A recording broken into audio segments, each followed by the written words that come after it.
the seats to me looked cool, but I had big reservations about it. Have you seen any pictures of it? Okay. So they're like, like those old sofas where you'd have those button tabs in and they'd have that poofy kind of structure to them.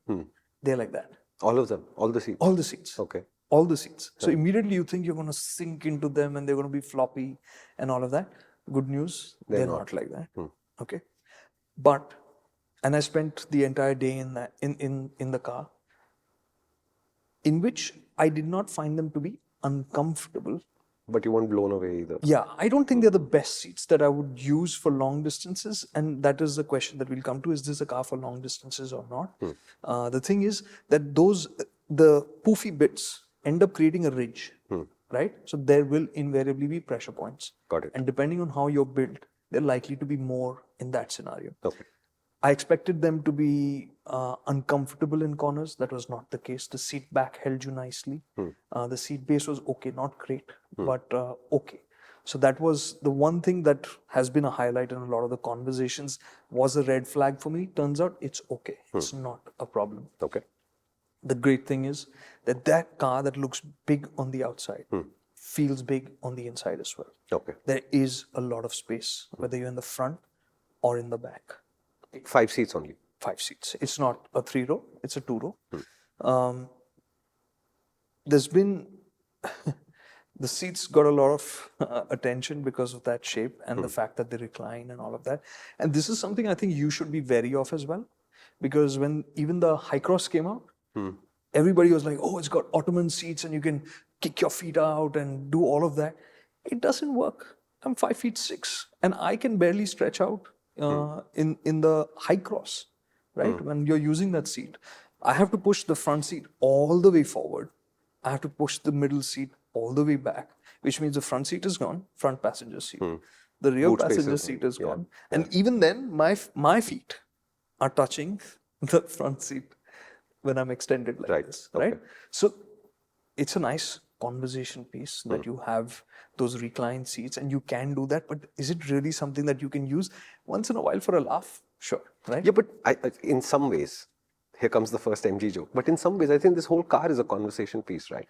Why so? Think about it, right? Let's say I buy one of these Windsors and somebody says, so what car do you own? I have an AMG. Okay, I just added one extra article in there and look at the depth of that sentence. I have an AMG. Oh, wow, man. Which AMG do you have? The Windsor. The Windsor's not an AMG. No, I said I have a MG Windsor. It sounds like AMG Windsor. Pronunciation was slightly off, but it works. So I don't see why the seats being poofy and reclinable, etc., can't be a conversation piece. I mean, I think it's valid, right? Yeah. So the good thing is that the lower variants will have regular fabric seats, the base variant. And for me, that is one of the reasons why I would pick the base and not go for the mid-level variant, because that gets these leatherette seats, but without the ventilation function. Right. And leatherette without ventilation means either the AC is to be on all the time or you're going to be sweating a little bit all the time. Correct. And we will talk about the AC shortly, but first I'll finish the space angle. So the back seat, nice, wide, lots of knee room. Floor is completely flat. So all of the stuff that you'd expect from an EV. Having said that, and I got the opportunity to drive this, and I was then being ferried around in a High Cross right after that. So I could draw nice comparisons. I love how Toyota sort of is subsumed into all of these launches because that's the logistics vehicle, right? Yeah, correct.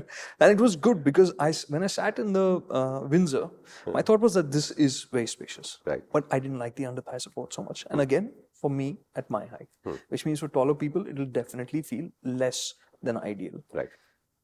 You can stretch out, but not that much because there is something under the front seats. I think it's the battery, a little bit of the battery there. So you can't really push in under the front seats. So it limits how much you can stretch out as well, but it's not uncomfortable. Got it. Point number one as to why it may not be ideal for long distances. Okay. I sat in the High Cross at the end of the day, and I realized that the High Cross itself is also not that high.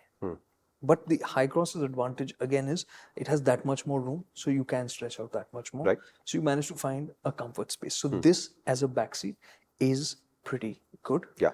But if you're going to be a taller occupant traveling for longer, this is something that you will want to keep in mind.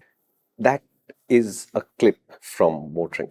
And what that means is if you'd like to see more of these, you can do two things. One is stay on this channel, subscribe and watch more, or you can come to the main MotorInc channel where you'll find a much longer video that discusses this idea in a lot more detail.